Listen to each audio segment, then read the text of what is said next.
Welcome back to Leaders, a podcast dedicated to exploring the best leaders this world has ever seen.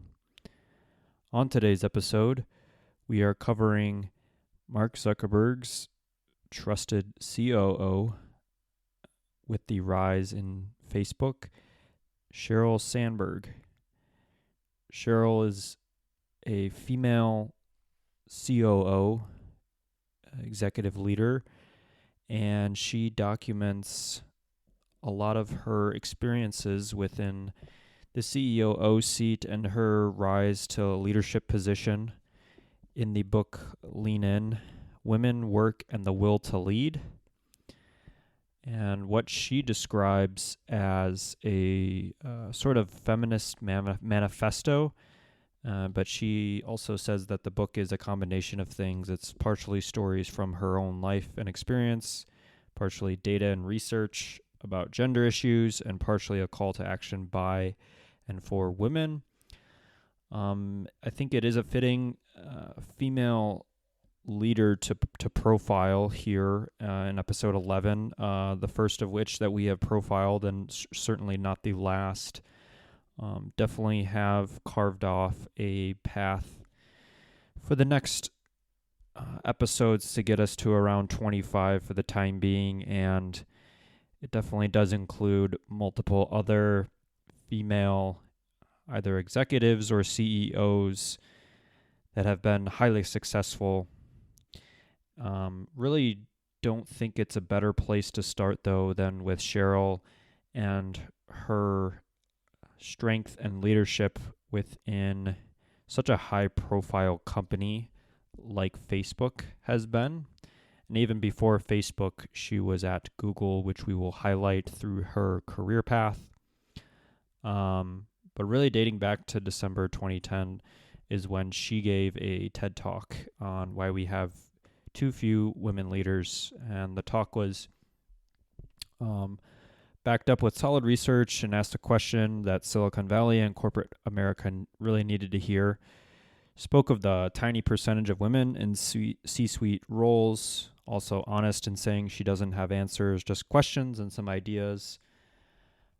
TED Talk was fairly popular, several million views, and really resulted in the book that she wrote in 2013 that I read in research and preparation for this episode, the book called Lean In. She also did co-author another book thereafter.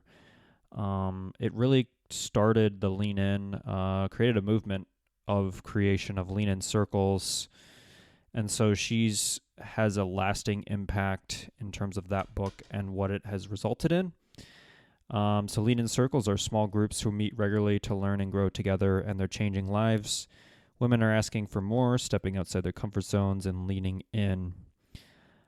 She says the ultimate goal is to encourage women to lean into positions of leadership because she believes that by having more female voices in positions of power, there will be more equitable opportunities created for everyone. She also doesn't believe there's stereotypical forms of male and female leadership, but I think there are things we've encouraged to do as women that can be good for all leaders. Women are often very good listeners. They are often good consensus builders. They can make teams cohesive. And I think all those things highlight some of her qualities in terms of how she had risen to a position of real power within Facebook. And so just to document briefly her career path, so really nothing short of impressive, held senior positions at some of the most successful companies. Her career really began at the World Bank, where she was a research assistant for famed economist Larry Summers. After graduating from Harvard Business School, she joined McKinsey as a management consultant. She then went back to serve as chief of staff to Larry Summers in 1996, who was then U.S. Secretary of the Treasury. In 2001, she joined Google as the vice president of global online sales and operations, responsible for developing and executing the company's ad business, which is, their primary kind of revenue driver. She basically took the team from a team of 4 to upwards of 4,000. So really scaled that up. Played a key role in making Google one of the most profitable companies in the world. In 2008, she was named as Chief Operating Officer of Facebook, second highest ranking official at the company, responsible for overseeing its business operations, also a member of their board of directors.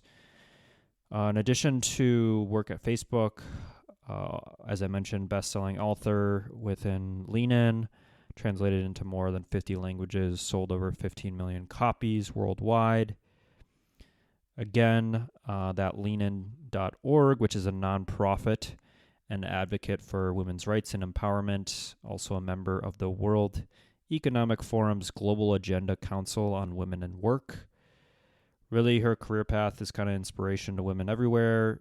Timeline, again, starts at McKinsey, works with Larry Summers, then goes from Google 2001 to 2008. 2008 up until recently, she served as Chief Operating Officer of Facebook. And so let's dive into that career a little bit further before we go into the leadership styles that she exhibited. So what were some of the kind of defining career moments in business success that she exhibited during her career? Really, first and foremost, she reorganized Facebook's business operations. So in 2014, she divided it into 4 main divisions: advertising, community, growth, and infrastructure. And that reorg arguably helped to streamline their operations and make it more efficient. She also vastly expanded their advertising business, so probably a direct result of her work at Google and building out that ads business and then taking that to Facebook, which at the time that when she was joining, it was only a few hundred employees. And so under her leadership, their ad revenue was $27 billion in 2008. And when you look at it from a 2021 perspective, and it's probably even higher at this point, but ad revenue was $117 billion. So you're talking at least a 4x on that huge multiple there of ad revenue.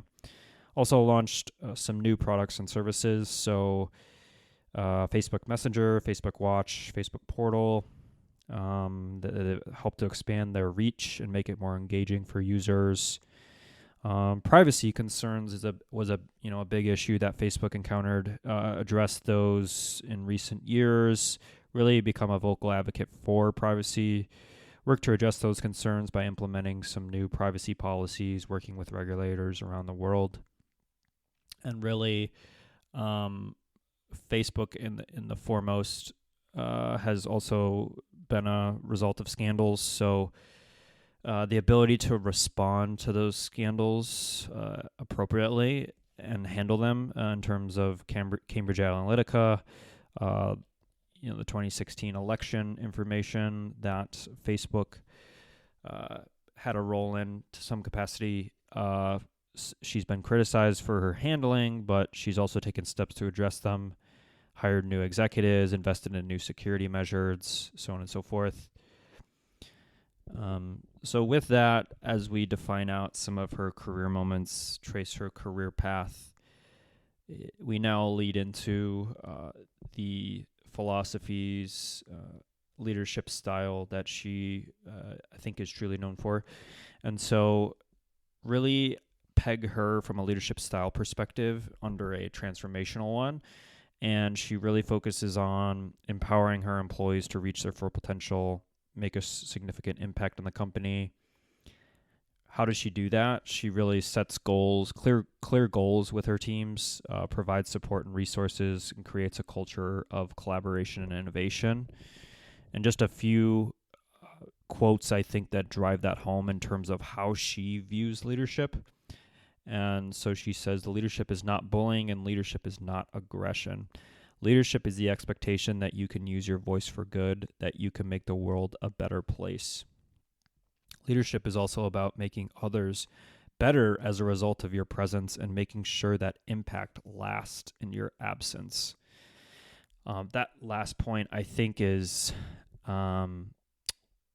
relevant in terms of how we have viewed some of these leaders and what we deem maybe as some successes versus some failures in terms of their leadership efforts, both when they are at the company and CEO, as well as that ability and that impact from the when they are absent or when they pick their successor. In terms of some of these leaders that we've observed and studied, is that maybe their legacy is mixed, and that the successor and the legacy ideas, businesses that they helped build may not last as long, or their successors may not succeed as much as they did. And so that could, arguably have a reflective nature on how you are viewed as the being an effective leader. So, and finally here, presenting leadership as a list of carefully defined qualities like strategic, analytic, and performance-oriented no longer holds. Instead, true leadership stems from individuality that is honestly and sometimes imperfectly expressed. Leadership should strive for authenticity over perfection. And one thing that she also stresses is that she wants to strive to engage with a lot of employees. So, when she started as COO, she went to hundreds of people's desks and interrupted their work and introduced herself. She asked lots of questions and listened to people's feedback. So being that kind of like personable executive, I think is a key point. She also asked people what they thought and then encouraged debate off of that. So she's well known for asking many smart questions about what employees think, understands that the high value of the debate because it gets better results. Many leaders have a preconceived notion about how they want something done and don't encourage debate at all. In fact, they do the opposite, shut it down. Decide to welcome and encourage debate. You will get honest feedback and better information.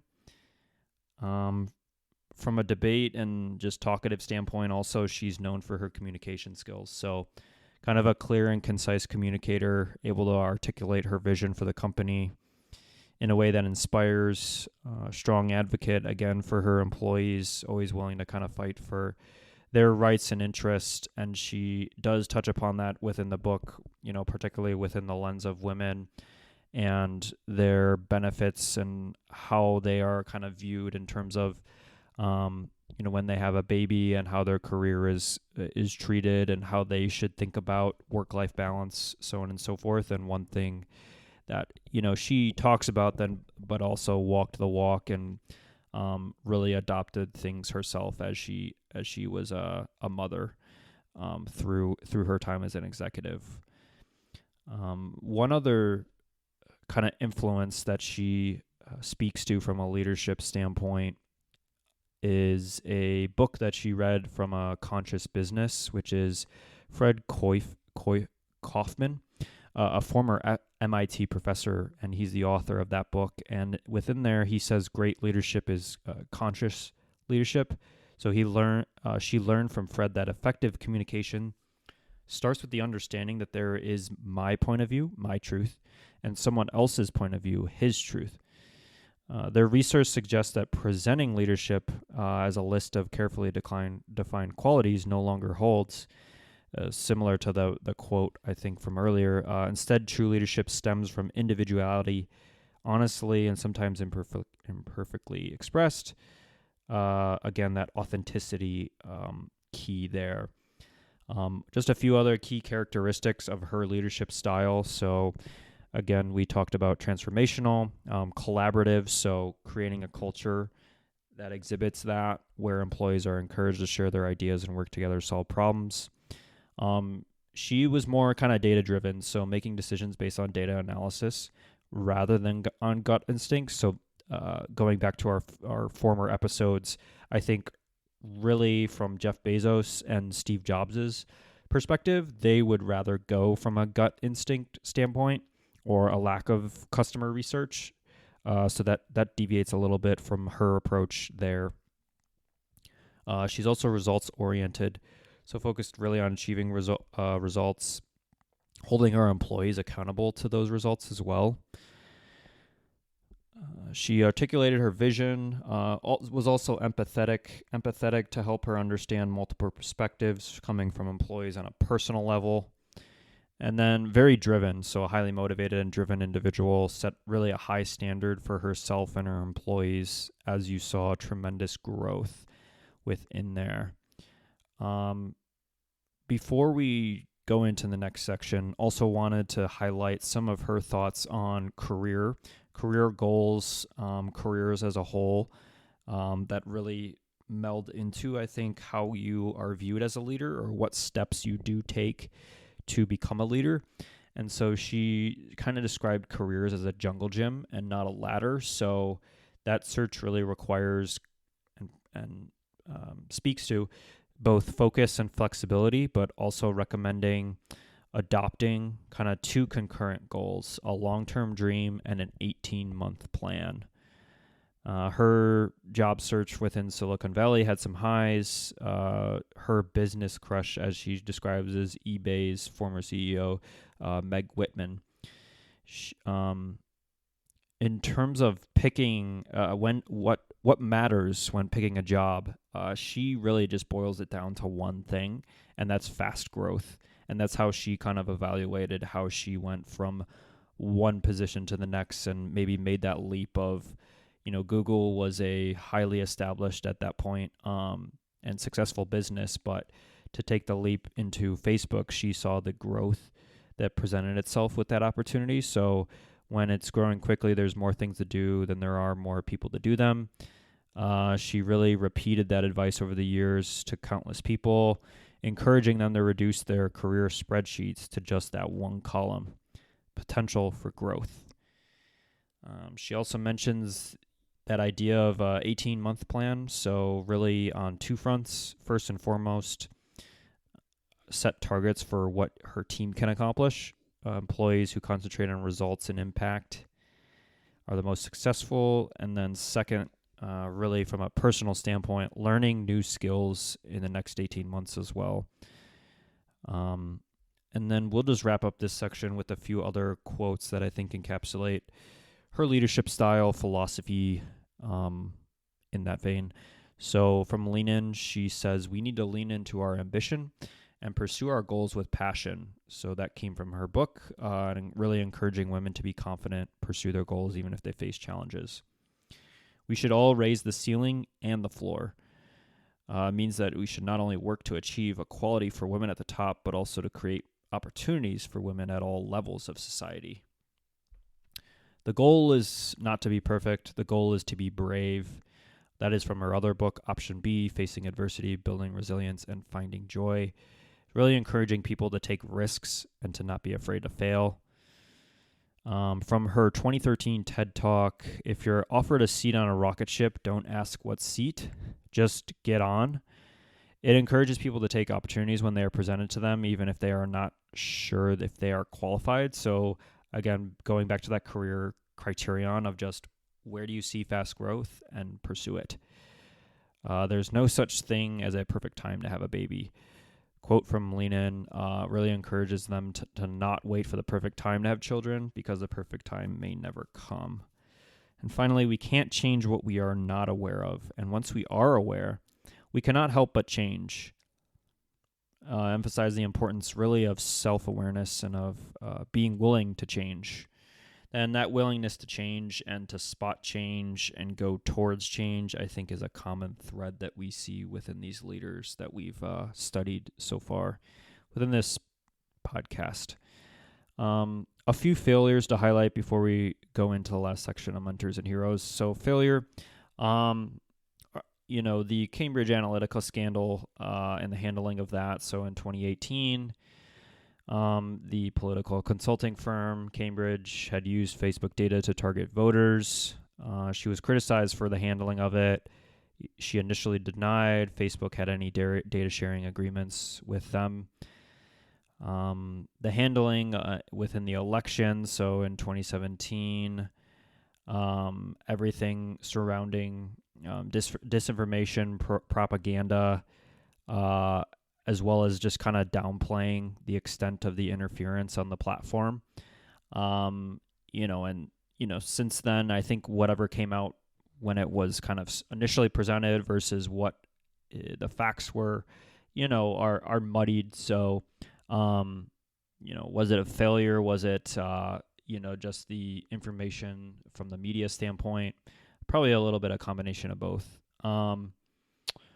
One thing from also in terms of like the social platform, and maybe not in the scope of what they set out to be, but in terms of from a censorship standpoint, the free speech kind of implications of some of those kind of decisions and things certainly aren't easy ones to make in terms of, especially in the moment, I would say, in terms of these things propping up very quickly and information spreading like wildfire today. So, being that social platform and one that's used globally, certainly in her position and in Mark's position, leading the company, is really these leaders are in these positions to make those tough decisions. And ultimately, one way or the other, these things are going to be tough to be kind of consensusly viewed as having the correct decision from that standpoint. So finally here, we will cover off on mentors and heroes. Really, from her standpoint, I think these two kind of blend together. And I think the logical place to start here really is with Mark Zuckerberg. So she mentions that less than 6 months after she started at Facebook, Mark and her sat down for her first formal review. One of the things he told me was that my desire to be liked by everyone would hold me back. He said that when you want to change things, you can't please everyone. If you do please everyone, you aren't making enough progress. Mark was right. Similarly, she says, when I joined, I asked Mark for a commitment that he would give me feedback every week so that anything that bothered him would be aired and discussed quickly. Mark not only said yes, but immediately added that he would want it to be reciprocal. For the first few years, we stuck to this routine and voiced concerns, big and small, every Friday afternoon. And I think that's one just relationship between two high executives that you see from that standpoint, and having that closeness to be in lockstep with a lot of these bigger, explosive growth that the platform goes through, and making these tough decisions is to be intertwined with your kind of senior leadership team. And certainly Sheryl, even though she was, older than Mark and maybe had, some more experience within the professional world at that standpoint, really leaned on him, and both of them kind of leaned on each other there in terms of getting through a lot of those decisions within Facebook. I mentioned earlier in her career path that Larry Summers was the president of Harvard when Sandberg worked there as a VP of Global Online Sales and Operations. He was a mentor to Sandberg during her time at Harvard, helped her to develop her leadership skills. She later worked for him in 2 stints at the World Bank and when he was at the U.S. Treasury. Mark Andreessen, so he was a venture capitalist, co-founded Netscape, mentor to her when she joined Facebook in 2008, helped her to understand the tech industry, navigate the challenges of being a female executive in a male-dominated field. Warren Buffett, who's mentioned here pretty commonly, one of the most successful investors of the world, met her through her work with leanin.org, and he has become a mentor to her in recent years. Shared his insights on business and investing with her, helped her to develop her financial acumen. Arianna Huffington, founder of the Huffington Post, mentor to her in the areas of entrepreneurship and media, shared her experiences with Sandberg, helped her develop her skills as a leader and communicator. Bill, Melinda Gates, philanthropists and business leaders, mentors to her in the areas of social impact and philanthropy, shared their insights on how to use technology to solve global problems, inspired her to continue her work with leanin.org. And then finally, within her book too, she also mentions some kind of feminist movement leaders. So, namely, one of those being Gloria Steinem. So she does view her as a hero and someone to look up to in terms of the impact that she had, as well as what Sheryl has strived for. So in summary here, Sheryl Sandberg, highly successful within arguably two of the bigger, companies of the world that she helped shape really their core businesses for. So Google with the ads business, and then moving on to Facebook and doing something similar, as well as launching some products within Facebook to fuel a lot of their growth. So just a tremendous kind of career and leadership arc for her. From all trusted accounts, as well as some of the quotes and things. I think she would be someone to push you in terms of working underneath her and really kind of being driven, demanding results, ensuring that you are following within the kind of vision that she's laying out. So, a great leader of our time, and often, a business executive from a female standpoint, especially, that can be looked on and looked back on as being super successful within her role, as well as what she's done on her own and her own initiatives now that she's no longer at Facebook, to really kind of continue that work and continue to create that legacy. So hope you enjoyed episode 11, chronicling the career and leadership profile of Sheryl Sandberg. And we'll be back with episode 12 soon. Thanks.